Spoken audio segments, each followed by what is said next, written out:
नमस्कार, जय हिंद दोस्तों। स्वागत है आपका quick revision classes YouTube channel पर। आज का आपका टॉपिक है गरीबी। इस टॉपिक का आपका पूरा महा रिवीजन कराया जाएगा, एक एक चीज़ आपको सही से समझाई जाएगी और जितनी भी समितियां हैं गरीबी से रिलेटेड उनके बारे में भी आपको पूरी जानकारी दी जाएगी। तो ये एक इम्पॉर्टेंट टॉपिक है, काफ़ी अच्छा लगेगा आपको पूरा क्लास अटेंड करके, पूरी वीडियो देखकर।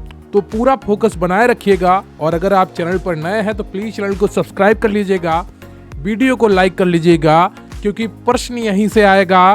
पढ़ेंगे आप मेरे साथ तो आपको यकीन आएगा। तो चलिए शुरू करते हैं बिना वक्त गवाए आज का ये वीडियो।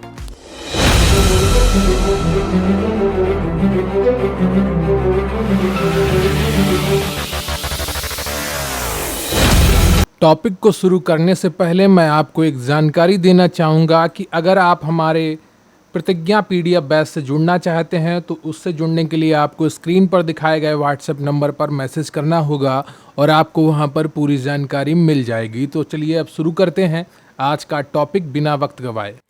तो आज का हमारा टॉपिक है गरीबी। ये काफ़ी महत्वपूर्ण टॉपिक है और यहाँ पर आपके 2 से 3 प्रश्न बन सकते हैं आने वाली परीक्षा में। ये आपके सिलेबस में भी दिया गया है और 5वें नंबर पर आपके सिलेबस में दिया गया है। ठीक है, तो वह स्थिति जिसमें व्यक्ति की मूलभूत आवश्यकताएं पूरी नहीं होती हैं क्या कहलाती है? गरीबी कहलाती है।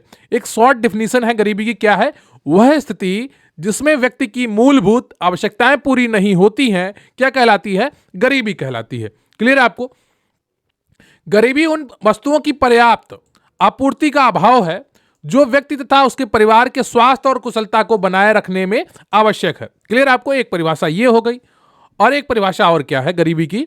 गरीबी से अभिप्राय जीवन के लिए न्यूनतम उपभोग आवश्यकताओं की प्राप्ति का ना होना है। क्या?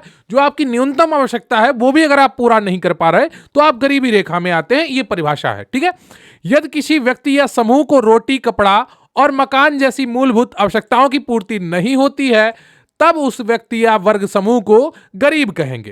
क्लियर आपको? आजकल तो एक मूल आवश्यकता आपकी इंटरनेट भी बन गई है। अगर आपके फोन में रिचार्ज नहीं है तो भी आप गरीबी की रेखा में माने जा सकते हो सकता है भविष्य में ऐसी परिभाषाएं बनाई जाएं।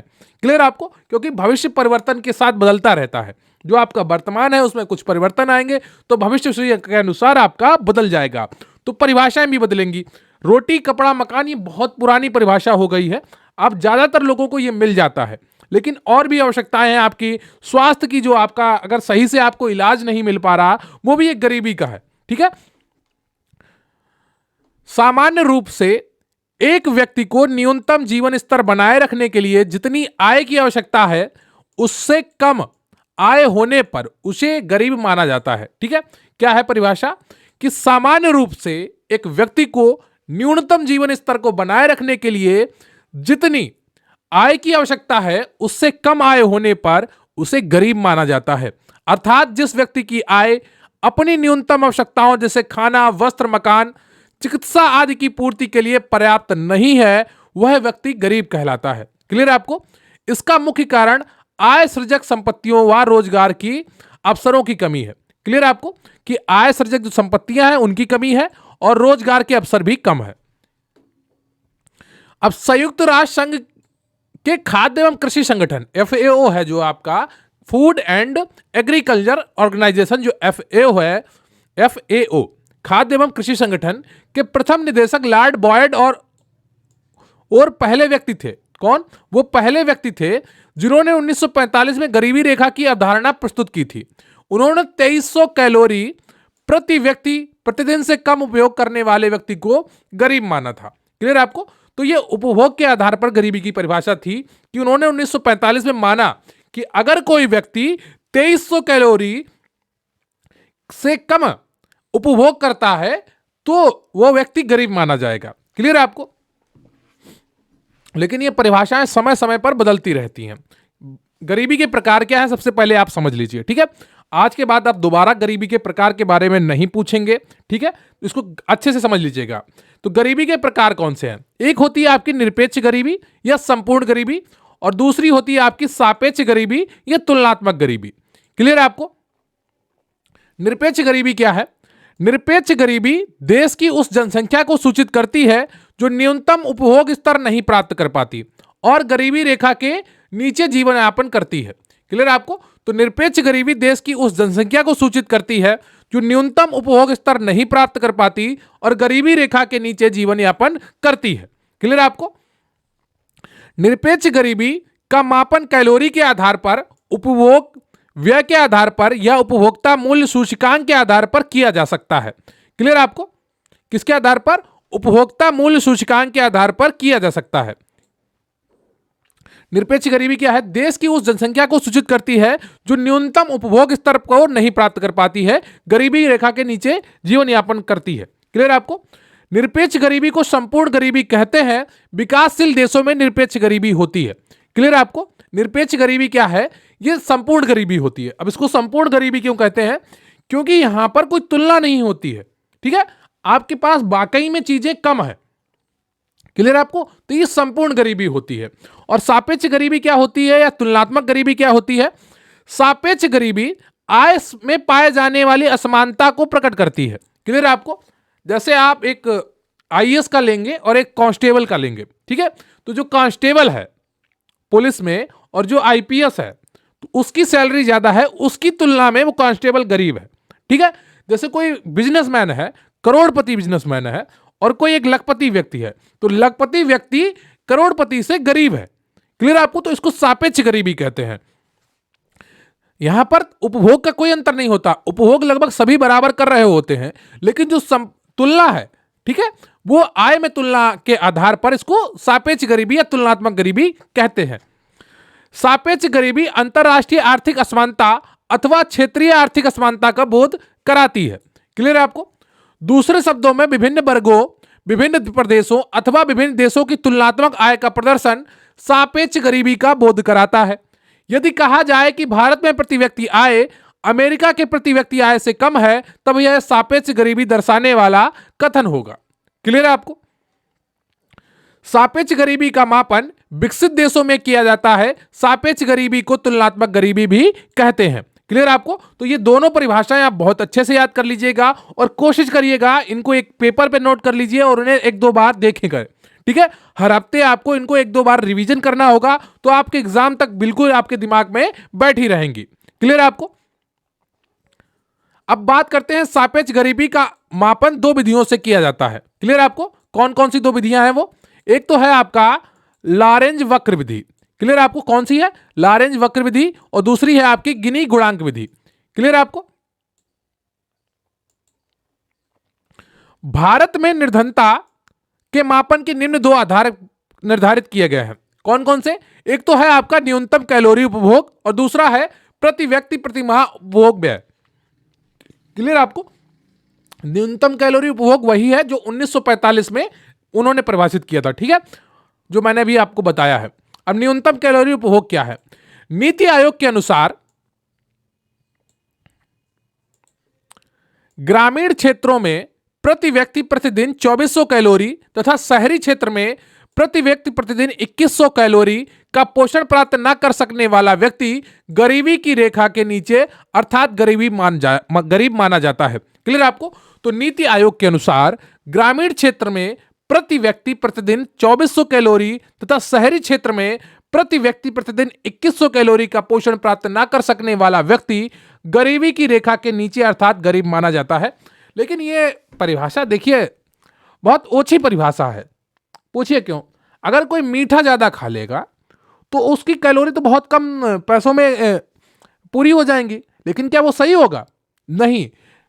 यहां पर एक उचित संतुलित आहार की बात होनी चाहिए। मीठे में बहुत ज्यादा कैलोरी होती है। अगर आप 2-3 रसगुल्ले खा लें एक दिन में तो आपको बहुत ज्यादा कैलोरी मिल जाएंगी। क्लियर आपको? तो यहां पर यह परिभाषा बहुत ही ओछी है, बहुत ही निम्न दर्जे की है, लेकिन सरकार इसके अनुसार कार्य करती है तो आपको यह पढ़नी पड़ेगी। नीति आयोग के अनुसार ग्रामीण क्षेत्र में प्रति व्यक्ति प्रतिदिन 2400 कैलोरी तथा शहरी क्षेत्र में प्रति व्यक्ति प्रतिदिन 2100 कैलोरी का पोषण प्राप्त न कर सकने वाला व्यक्ति गरीबी की रेखा के नीचे अर्थात गरीब माना जाता है। जुलाई 2014 में जारी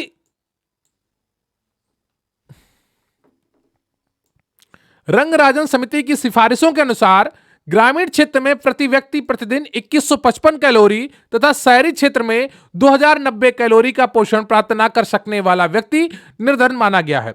तो रंगराजन समिति की रिपोर्ट जो जुलाई 2014 में जारी हुई, उसके अनुसार ग्रामीण क्षेत्र में 2155 कैलोरी और शहरी क्षेत्र में 2090 कैलोरी का पोषण प्राप्त न कर सकने वाला व्यक्ति निर्धन माना गया है। क्लियर है आपको? अन्य तथ्य क्या है गरीबी के बारे में, उनको आप समझेंगे। गरीबी का मापन करने के लिए संस्था नीति आयोग है। कौन सी है? नीति आयोग इसकी संस्था है गरीबी का मापन करने के लिए, जिसे पहले योजना आयोग कहते थे। इसके अध्यक्ष प्रधानमंत्री होते हैं। नीति आयोग का मापन का आधार कैलोरी उपभोग व्यय है। क्लियर है आपको? क्या है? कैलोरी उपभोग व्यय है। गरीबी के डेटा का आंकड़े एनएनएसओ नेशनल सैंपल सर्वे ऑर्गेनाइजेशन राष्ट्रीय पति दर सर्वेक्षण कार्यालय एकत्र करता है। क्लियर आपको? परंतु 23 मई 2019 को इसका नाम बदलकर एनएसओ कर दिया गया। क्या कर दिया गया? National statistical office. क्लियर आपको? राष्ट्रीय सांख्यिकी कार्यालय हो गया है। गरीबी रेखा क्या है, अब इसके बारे में समझ लेते हैं। वह न्यूनतम आय जिनके बिना वह न्यूनतम आय जिसके बिना व्यक्ति अपनी मूलभूत आवश्यकताओं को पूरा करने में असमर्थ हो, क्या कहलाती है? गरीबी रेखा कहलाती है। क्लियर आपको? क्या कहलाएगी? गरीबी रेखा कहलाएगी। वह न्यूनतम आय जिनके बिना व्यक्ति अपनी मूलभूत आवश्यकताओं को पूरा करने में असमर्थ हो, क्या कहलाएगी? गरीबी रेखा कहलाएगी। समय के आधार पर गरीबी के प्रकार। चिरकालिक गरीबी क्या होती है? जो लगातार बनी रहे। अल्पकालिक गरीबी, जैसे कोरोना के टाइम में जब लॉकडाउन लगा तो बहुत से घरों में अल्पकालिक गरीबी आ गई। और तीसरा आता है गैर निर्धन। ठीक है, तो गरीबी के कारण क्या है? जनसंख्या वृद्धि, लगातार जनसंख्या बढ़ेगी तो आय के संसाधन कम हो जाएंगे। गरीबी का पूर्ण चक्र, ठीक है, महंगाई होगी तो खर्चा आपके बढ़ जाएंगे तो गरीबी आ जाएगी। सामाजिक सेवाओं तक पहुंच का अभाव। अब सामाजिक सेवाएं क्या हैं आपकी, जो पब्लिक सेक्टर में होते हैं, जैसे आपका अस्पताल है बहुत दूर बना है, सरकारी अस्पताल, तो आप वहां पर नहीं पहुंच पाएंगे। तो क्या होगा? आपका जो खर्चा है, आप किसी प्राइवेट में जाएंगे तो वहां पे खर्चा आपका बढ़ जाएगा। रोजगार का अभाव, ठीक है, उद्योगों का अभाव। कृषि की उत्पादकता में कमी, तो कृषि में उत्पादन कम हो रहा है, अब तो काफी बढ़ गया है। शिक्षा में कमी, ठीक है, और सामाजिक प्रथाएं भी कहीं ना कहीं जिम्मेदार होती हैं गरीबी के लिए, लेकिन वर्तमान में सामाजिक प्रथाएं काफी बदल चुकी हैं। अब सामाजिक प्रथाएं क्या कैसे जिम्मेदार हो सकती हैं गरीबी में? आप जैसे एक सोचिए कि कोई व्यक्ति ब्राह्मण है ना, उच्च कुल में उसने जन्म लिया, ब्राह्मण है और वो गरीब है, तो क्या वो मजदूरी करने जा सकता है? उसके ऊपर सामाजिक दबाव है, लोग उस पर हंसेंगे कि मजदूरी करने जा रहा है। क्या वो ठेला लगा सकता है? नहीं, क्योंकि उस पर लोग दबाव बनाएंगे, अरे तुम ठेला लगा रहे हो। तो ये सामाजिक प्रथाएं हैं। अब वो नहीं कर सकता ये सब, उसके ऊपर सामाजिक दबाव है, सामाजिक जो उसका अपयश मिलता है, सामाजिक लोग हंसते हैं उसके ऊपर, ये उसके ऊपर दबाव है। तो यहां पर ये कारण भी है कि वो नहीं कर सकता है ऐसे कार्य जहां पर उसको आसानी से आय मिल सकती है। तो इसके कारण क्या करते हैं, ब्राह्मण परिवार में काफी लोगों ने, आपने भी सुना होगा, प्रयागराज में एक परिवार ने पूरी आत्महत्या कर ली क्योंकि वो काफी गरीब थे। 2-4 दिन पहले की ही बात है। तो ये सब कारण होते हैं। सामाजिक प्रथाएं बहुत बड़ा रोल अदा करती हैं हर एक पहलू में जीवन के। गरीबी से संबंधित समितियां कौन सी हैं, उनके बारे में आप समझ लेते हैं। ठीक है, वाईके अलग समिति, ठीक है, वाईके अलग समिति, ये क्या है?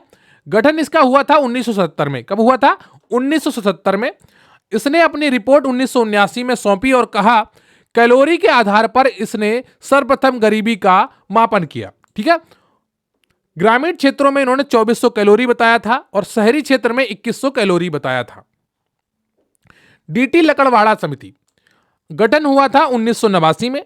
रिपोर्ट सौंपी उन्होंने 1993 में। ठीक है, और ग्रामीण कृषि श्रमिक थे और शहरी औद्योगिक क्षेत्र के श्रमिक माने इन्होंने गरीब है।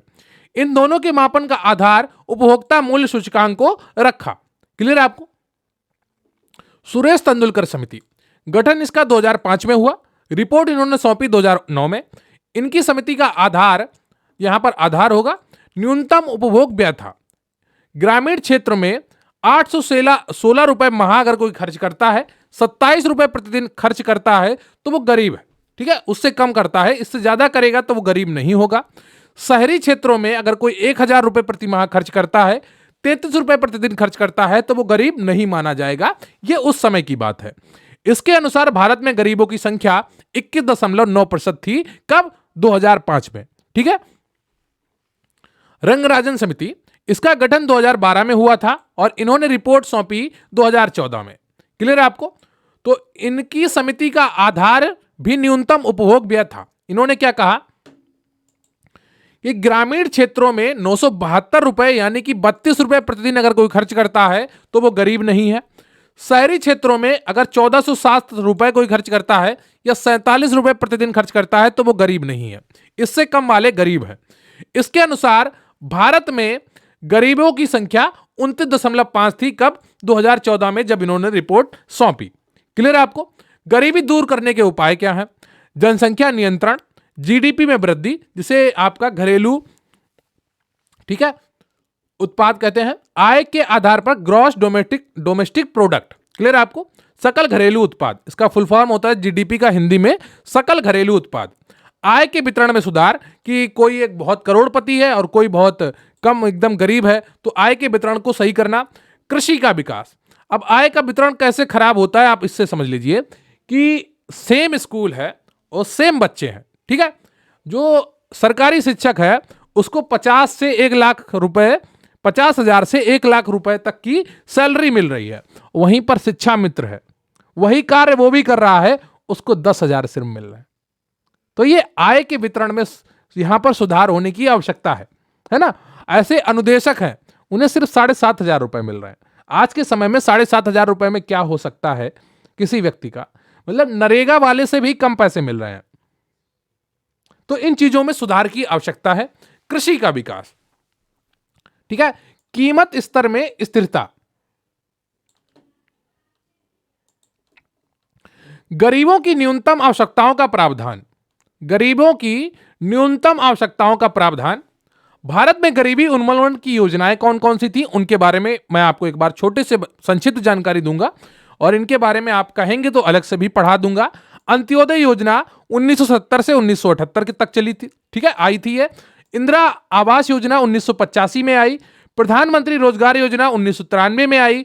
स्वर्ण जयंती शहरी रोजगार योजना 1997 में आई और स्वर्ण जयंती ग्राम स्वरोजगार योजना 1999 में आई। तो ये सभी योजनाएं गरीबी को हटाने के लिए आई, ग्रामीण लोगों को या शहरी लोगों को रोजगार देने के लिए आई। जैसे अभी नरेगा चल रहा है या मनरेगा, आप जो भी कहें, वो भी क्या है, गरीबी को कम करने के लिए है, लोगों को रोजगार देने के लिए है। क्लियर आपको? 5वीं पंचवर्षीय योजना, इससे जुड़े कई बार प्रश्न आते हैं आपके सामने, उनको आप देख लीजिएगा। 1974 से 1979 तक रही थी ये। ठीक है, और ये किस पे आधारित थी? ये डीपी धर मॉडल पर आधारित थी। क्लियर आपको? तो 5वीं पंचवर्षीय योजना ने रोजगार गरीबी उन्मूलन यानी गरीबी हटाओ जैसे का नारा दिया था। तो इसको आप ध्यान रखेंगे, 5वीं पंचवर्षीय योजना। ठीक है, और तो ये आपका पूरा टॉपिक कंप्लीट हुआ गरीबी। मैंने पूरी कोशिश की है आपको सही जानकारी दे सकूं, आपको अच्छे से पढ़ा सकूं। वैसे मेरा स्वास्थ्य ठीक नहीं हो रहा है पिछले 10-15 दिनों से, पर मैं कोशिश कर रहा हूं कि लगातार आपको तक अच्छी चीजें पहुंच सके, आप लगातार अच्छे से पढ़ाई कर सके और अपनी तैयारी को एक नया आयाम दे सके।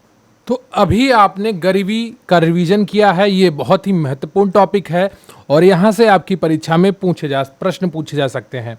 निरपेक्ष गरीबी क्या होती है, संपूर्ण गरीबी क्या होती है, सापेक्ष गरीबी क्या है, गुणात्मक गरीबी क्या है, न्यूनतम कैलोरी उपभोग क्या है, और गरीबी से जुड़ी समितियों के बारे में भी आपको बाकायदा बताया गया है। अगर आप सभी टॉपिक्स की PDF पाना चाहते हैं तो आप स्क्रीन पर दिख रहे व्हाट्सएप नंबर पर मैसेज कर सकते हैं 94-533-66-279, और आप अपने PDF बैच से जुड़ेंगे तो आपको निश्चित रूप से काफ़ी लाभ होगा। और मेरा मानना है कि आप अभी कम से कम क्लासेस को अटेंड करें और ज़्यादा से ज़्यादा अपने सब्जेक्ट का रिवीजन करें, नोट्स के माध्यम से, PDFs के माध्यम से, बुक्स के माध्यम से, ताकि आपका जो तैयारी है वो एकदम सॉलिड हो सके। अगर आप लाइव क्लासेस के चक्कर में पढ़ेंगे तो निश्चित रूप से आपका बहुत ही नुकसान होगा। जो मैंने एक महा रिवीजन 1 से 10 चैप्टर का वीडियो बनाया है 4.5 घंटे का, उतने कम समय में आपको उतना ज़्यादा कोई भी नहीं पढ़ाएगा। तो उन 4.5 घंटे के वीडियो को अगर आप 2 से 3 बार जरूर देखिएगा तो आपकी तैयारी में काफ़ी फायदा होगा। तो कृपया वीडियो को लाइक कर लीजिएगा, चैनल पर नए हैं तो चैनल को सब्सक्राइब कर लीजिएगा। डिस्क्रिप्शन बॉक्स में आपको हमारे टेलीग्राम चैनल का लिंक मिल जाएगा, वहां पर जरूर जाइएगा और अपनी तैयारी का पूरा फायदा उठाइएगा। तो जरूर जुड़िए हमारे साथ। थैंक यू वेरी मच, बहुत बहुत धन्यवाद आपका। और कृपया वीडियो को लाइक कर लीजिएगा। कोई डाउट हो, कोई प्रश्न हो, कमेंट बॉक्स में जरूर लिखिएगा। तो जय हिंद, जय भारत।